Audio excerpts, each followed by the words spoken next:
마가복음 9장. 예수께서 그들에게 말씀하셨습니다. 내가 너희에게 진실로 말한다. 여기 서 있는 사람 가운데 죽기 전에 하나님 나라가 능력을 떨치며 오는 것을 볼 사람이 있다. 6일 후에 예수께서 베드로, 야고보, 요한만 따로 데리고 높은 산으로 올라가셨습니다. 그런데 예수께서 그들 앞에서 모습이 변하셨습니다. 예수의 옷은 이 세상 그 누구도 더 이상 희게할 수 없을 만큼 새하얗고 광채가 났습니다. 그리고 거기에 엘리야가 모세와 함께 그들 앞에 나타나 예수와 이야기를 나누었습니다. 베드로가 예수께 말했습니다. 주여, 우리가 여기 있는 것이 좋겠습니다. 우리가 초막 3개를 만들어 하나에는 주를, 하나에는 모세를, 하나에는 엘리야를 모시도록 하겠습니다. 모두들 몹시 두려웠기 때문에 베드로는 무슨 말을 해야 좋을지 몰라 이렇게 말했습니다. 그때 구름이 나타나 그들 위를 덮더니 구름 속에서 소리가 들려왔습니다. 이는 내 사랑하는 아들이다. 그의 말을 들으라. 그 순간 그들은 주위를 살펴보았습니다. 그러나 그때는 이미 아무도 보이지 않고 오직 예수만 그들과 함께 계셨습니다. 산을 내려오시면서 예수께서 제자들에게 단단히 일러두셨습니다.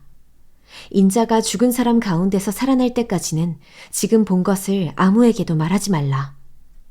제자들은 이 일을 마음에 새겨두면서도 죽은 사람 가운데서 살아난다는 것이 무슨 뜻인지 몰라 서로 물어보았습니다. 제자들이 예수께 물었습니다. 왜 율법학자들은 엘리야가 먼저 와야 한다고 말한 것입니까? 예수께서 대답하셨습니다. 참으로 엘리야가 먼저 와서 모든 것을 회복시킨다. 그런데 왜 성경에는 인자가 많은 고난을 받고 멸시를 당할 것이라고 기록된 것이냐? 내가 너희에게 말한다. 엘리야는 이미 왔다. 그런데 사람들은 그에 대해 성경에 기록되어 있는 대로 그를 자기들 마음대로 대했다. 그들이 다른 제자들에게 돌아와 보니 그 제자들이 많은 사람들에게 둘러싸여 율법학자들과 논쟁을 벌이고 있었습니다. 사람들은 모두 예수를 보자마자 몹시 놀라며 달려와 맞이했습니다. 예수께서 물으셨습니다. 무슨 일로 이렇게 논쟁하고 있느냐? 무리 가운데 한 사람이 대답했습니다. 선생님, 제가 아들을 데려왔습니다. 그 아이는 말 못하게 하는 더러운 귀신이 들려 있습니다. 귀신이 한번 아이를 사로잡으면 아이가 땅에 거꾸러집니다. 그러면 아이는 입에 거품을 물고 이를 갈면서 몸이 뻣뻣하게 굳습니다. 그래서 선생님의 제자들에게 귀신을 쫓아내달라고 부탁했지만 쫓아내지 못했습니다. 예수께서 말씀하셨습니다. 이 믿음 없는 세대야, 내가 언제까지 너희와 함께 있어야 하겠느냐? 내가 언제까지 너희에게 참아야 하겠느냐? 아이를 데려오라. 그러자 그들이 아이를 예수께 데려왔습니다. 더러운 귀신은 예수를 보더니 곧 아이의 몸에 경련을 일으켰습니다. 아이는 땅에 거꾸러지더니 입에 거품을 물고 뒹굴었습니다. 예수께서 아이의 아버지에게 물으셨습니다. 이 아이가 언제부터 이렇게 됐느냐? 그가 대답했습니다. 아주 어릴 때부터입니다. 귀신이 아이를 죽이려고 여러 번 불 속에 내던지고 물 속에도 빠뜨렸습니다. 그러나 선생님께서 어떻게든 하실 수 있다면 제발 우리를 불쌍히 여기시고 도와주십시오. 예수께서 말씀하셨습니다. 하실 수 있다면이 무슨 말이냐? 믿는 사람에게는 모든 일이 가능하다. 그러자 곧 아이의 아버지가 소리쳤습니다. 내가 믿습니다. 믿음이 부족한 나를 도와주십시오. 많은 사람들이 이 광경을 보려고 달려오는 것을 보시고 예수께서 귀신을 꾸짖으셨습니다. 듣지 못하게 하고 말 못하게 하는 귀신아, 내가 내게 명령한다. 이 아이에게서 나와 다시는 들어가지 마라. 더러운 귀신은 소리 지르며 아이에게 심한 경련을 일으키더니 나갔습니다. 아이가 죽은 것 같이 돼 누워있자 많은 사람들이 수군거렸습니다. 아이가 죽었나 보다. 그때 예수께서 아이의 손을 잡아 일으키셨습니다. 그러자 아이가 벌떡 일어섰습니다. 예수께서 집 안으로 들어가신 후에 제자들이 따로 물어보았습니다. 어째서 저희는 귀신을 쫓아내지 못했습니까? 예수께서 대답하셨습니다. 이런 귀신은 오직 기도로만 쫓아낼 수 있다. 그들은 그곳을 떠나 갈릴리를 지나가게 됐습니다. 그러나 예수께서는 자기 일행이 어디로 가는지 사람들이 모르기를 바라셨습니다. 이는 제자들을 가르치고 계셨기 때문입니다. 예수께서 그들에게 말씀하셨습니다. 인자는 배반을 당하고 사람들의 손에 넘겨져 죽임당할 것이다. 그러나 3일 만에 그는 다시 살아날 것이다. 그러나 제자들은 그 말씀이 무슨 뜻인지 깨닫지 못했고 두려워서 예수께 묻지도 못했습니다. 그들이 가버나움으로 갔습니다. 집 안에 계실 때 예수께서 제자들에게 물으셨습니다. 오는 길에 너희끼리 왜 논쟁했느냐? 그러자 제자들은 말이 없었습니다. 그들은 길에서 누가 가장 큰 사람이냐 하는 문제로 다투었기 때문입니다. 예수께서 자리에 앉으시면서 12 제자를 불러놓고 말씀하셨습니다. 누구든지 첫째가 되려면 모든 사람의 꼴찌가 돼야 하고 모든 사람을 섬기는 종이 돼야 한다. 예수께서 한 어린아이를 데려와 그들 가운데에 세우셨습니다.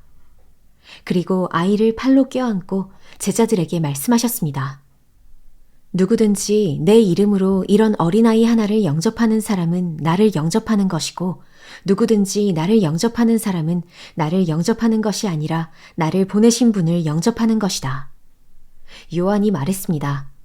선생님, 선생님의 이름으로 귀신을 쫓아내는 어떤 사람을 보고 우리를 따르는 자가 아니어서 우리가 그에게 하지 못하게 했습니다. 예수께서 말씀하셨습니다. 못하게 하지 마라. 내 이름으로 기적을 행하고 나서 바로 나를 욕할 사람은 없다. 누구든지 우리를 반대하지 않으면 우리 편이다. 내가 너희에게 진실로 말한다. 너희가 그리스도의 사람인 것을 알고 너희에게 물 한 잔이라도 주는 사람은 반드시 자기가 받을 상을 잃지 않을 것이다. 또 누구든지 나를 믿는 어린아이들 중 하나라도 죄짓게 하는 사람은 차라리 큰 맷돌을 목에 달고 바다에 던져지는 것이 나을 것이다. 내 손이 너를 죄짓게 하거든 잘라버려라. 2 손을 가지고 영원히 꺼지지 않는 지옥불에 떨어지느니 성하지 않은 몸이 되더라도 생명에 들어가는 것이 더 낫다. 또 내 발이 너를 죄짓게 하거든 잘라버려라. 2 발을 가지고 지옥에 던져지느니 저는 다리로 생명에 들어가는 것이 더 낫다. 또 내 눈이 너를 죄짓게 하거든 뽑아버려라.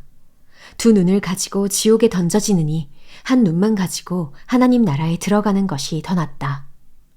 지옥은 벌레도 죽지 않고 불도 꺼지지 않는 곳이다. 모든 사람이 소금에 절여지듯 불에 절여질 것이다. 소금은 좋은 것이다. 그러나 소금이 그 짠맛을 잃으면 어떻게 다시 짜게 되겠느냐. 그러므로 너희 가운데 소금을 간직하고 서로 화목하게 지내라. 마가복음 10장. 예수께서 그곳을 떠나 유대 지방으로 가셔서 요단강 건너편으로 가셨습니다. 그러자 사람들이 또 예수께 몰려왔고 예수께서는 늘 하시던 대로 그들을 가르치셨습니다. 바리새파 사람들 몇 명이 와서 예수를 시험하려고 물었습니다. 남자가 자기 아내와 이혼해도 됩니까? 예수께서 대답하셨습니다. 모세가 어떻게 하라고 명령했느냐? 그들이 말했습니다. 모세는 남자가 이혼 증서를 써주고 아내와 헤어져도 된다고 했습니다. 그러자 예수께서 말씀하셨습니다. 모세가 그런 계명을 쓴 것은 완악한 너희 마음 때문이다. 그러나 하나님께서 세상을 창조하실 때 사람을 남자와 여자로 만드셨다. 그러므로 남자가 자기 부모를 떠나 아내와 더불어 둘이 한 몸이 될 것이다. 따라서 그들이 이제 둘이 아니라 한 몸이다. 그러므로 하나님께서 짝지어 주신 것을 사람이 갈라놓아서는 안 된다. 집안에서 제자들이 예수께 이 문제에 대해 다시 물었습니다. 예수께서 대답하셨습니다. 누구든지 자기 아내와 이혼하고 다른 여자와 재혼하는 사람은 자기 아내에게 간음하는 것이다. 또 그 아내가 자기 남편과 이혼하고 다른 남자와 재혼하는 것도 간음하는 것이다. 사람들이 어린 아이들을 예수께 데리고 와 어루만져 주시기를 원했습니다. 그러나 제자들이 그들을 꾸짖었습니다. 예수께서 이것을 보시고 노하시며 제자들에게 말씀하셨습니다. 어린 아이들이 내게 오는 것을 허락하고 막지 말라. 하나님 나라는 이런 아이들과 같은 사람의 것이다. 내가 너희에게 진실로 말한다. 누구든지 어린아이와 같이 하나님 나라를 받아들이지 않는 사람은 결코 그곳에 들어가지 못할 것이다. 그러고는 어린아이들을 꼭 껴안아 주시며 손을 얹으시고 축복해 주셨습니다. 예수께서 밖에 나가려고 하시는데 한 사람이 예수께로 달려와 그 앞에 무릎을 꿇고 물었습니다. 선하신 선생님, 제가 영원한 생명을 얻으려면 어떻게 해야 합니까? 예수께서 대답하셨습니다. 내가 왜 나를 선하다고 하느냐? 오직 하나님 한 분 외에는 선한 분이 없다. 내가 살인하지 말라, 간음하지 말라, 도둑질하지 말라, 거짓 증언하지 말라, 사기치지 말라, 부모를 공경하라 하는 계명들을 알고 있을 것이다. 그가 말했습니다. 선생님, 저는 어릴 때부터 이것들을 모두 어김없이 지켜왔습니다. 예수께서 그를 쳐다보고 사랑스럽게 여기시며 말씀하셨습니다. 내게 한 가지 부족한 것이 있다. 가서 내가 가진 것을 모두 팔아 가난한 사람들에게 나눠주어라. 그리하면 하늘에서 보물을 얻게 될 것이다. 그리고 와서 나를 따라라. 이 말씀을 듣자 그 사람은 무척 근심스러운 얼굴로 슬퍼하며 떠나갔습니다.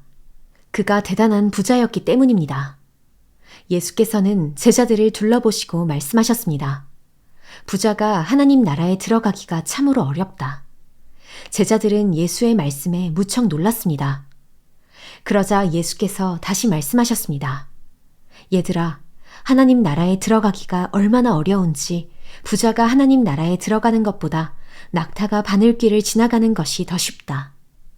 제자들은 더욱 놀라서 서로 수군거렸습니다. 그러면 도대체 누가 구원받을 수 있다는 말인가? 예수께서 그들을 보시고 말씀하셨습니다. 사람은 할 수 없지만 하나님께서는 하실 수 있다. 하나님께는 모든 것이 가능하다. 베드로가 예수께 말했습니다. 보시다시피 우리는 모든 것을 버리고 주를 따랐습니다. 예수께서 말씀하셨습니다. 내가 너희에게 진실로 말한다. 나와 복음을 위해 집이나 형제나 부모나 자식이나 자기 땅을 버린 사람은 지금 이 세상에서 집과 형제 자매와 어머니와 자녀와 땅을 100배나 더 받되 핍박도 함께 받을 것이고 이제 올 세상에서는 영원한 생명을 받을 것이다. 그러나 먼저 된 사람이 나중되고 나중된 사람이 먼저 되는 일이 많을 것이다. 그들이 예루살렘으로 올라가는 길이었습니다. 예수께서 앞장서서 그리로 향하시자 제자들은 놀랐고 뒤따라가던 사람들도 두려워했습니다. 예수께서는 다시 12 제자를 따로 불러놓으시고 앞으로 자신에게 일어날 일을 말씀해 주셨습니다. 우리는 지금 예루살렘으로 올라가고 있다. 인자는 배반당해 대제사장들과 율법학자들에게 넘겨질 것이다. 그들은 인자를 죽이기로 결정하고 이방 사람들에게 넘겨줄 것이고 이방 사람들은 인자를 조롱하고 침을 뱉고 채찍으로 때린 뒤 죽일 것이다. 그러나 3일 만에 그는 다시 살아날 것이다. 그러자 세베대의 2 아들 야고보와 요한이 예수께 다가와 말했습니다. 선생님, 저희의 소원을 들어주시기 원합니다. 예수께서 물으셨습니다. 내가 너희에게 무엇을 해주었으면 좋겠느냐? 그들이 대답했습니다. 주께서 영광의 자리에 앉으실 때 저희 중 하나는 오른편에, 하나는 왼편에 앉게 해주십시오. 예수께서 그들에게 말씀하셨습니다. 너희가 지금 무엇을 구하고 있는지 알고 있느냐? 내가 마시는 잔을 너희가 마시며 내가 받는 세례를 너희가 받을 수 있겠느냐? 그들이 대답했습니다. 할 수 있습니다. 예수께서 그들에게 말씀하셨습니다. 너희도 정말 내가 마시는 잔을 마시고 내가 받는 세례를 받을 것이다. 그렇지만 내 오른편이나 왼편에 앉는 것은 내가 정해주는 것이 아니다. 그 자리는 미리 정해놓은 사람들에게 돌아갈 것이다. 다른 10명은 이 말을 듣고 야고보와 요한에게 분개했습니다. 예수께서는 그들을 함께 불러놓고 말씀하셨습니다. 너희도 알듯이 이방 사람의 통치자라는 사람들은 백성들 위에 군림하고 그 고관들도 권력을 행사한다. 그러나 너희는 그렇게 해서는 안 된다. 오히려 누구든지 너희 중에서 큰 사람이 되고 싶은 사람은 너희를 섬기는 자가 돼야 하고 누구든지 으뜸이 되려는 사람은 모든 사람의 종이 돼야 한다. 인자 역시 섬김을 받으러 온 것이 아니라 섬기러 왔고 많은 사람들을 구원하기 위해 치를 몸값으로 자기 생명을 내어주려고 온 것이다. 그들은 여리고로 갔습니다. 예수와 제자들이 많은 사람들과 함께 그 성을 떠나려는데 디메오의 아들 바디메오라는 눈먼 사람이 길가에 앉아 구걸하고 있다가 나사렛 예수라는 말을 듣고 소리치기 시작했습니다. 다윗의 자손 예수여, 나를 불쌍히 여겨주십시오. 많은 사람들이 그를 꾸짖으며 조용히 하라고 했습니다. 그러나 그는 더욱더 큰 소리를 질렀습니다. 다윗의 자손이여, 나를 불쌍히 여겨주십시오. 예수께서 걸음을 멈추시고 말씀하셨습니다. 저 사람을 불러오너라. 그러자 그들이 그 사람에게 말했습니다. 안심하고 일어나라. 예수께서 너를 부르신다. 그는 겉옷을 던져버리고 벌떡 일어나 예수께로 갔습니다. 예수께서 그에게 물으셨습니다. 내가 무엇을 내게 해주기 원하느냐? 앞을 못 보는 사람이 대답했습니다. 선생님, 제가 보기를 원합니다. 예수께서 말씀하셨습니다. 가거라. 내 믿음이 너를 구원했다. 그러자 그 즉시 그는 보게 됐고 예수를 따라 길을 나섰습니다.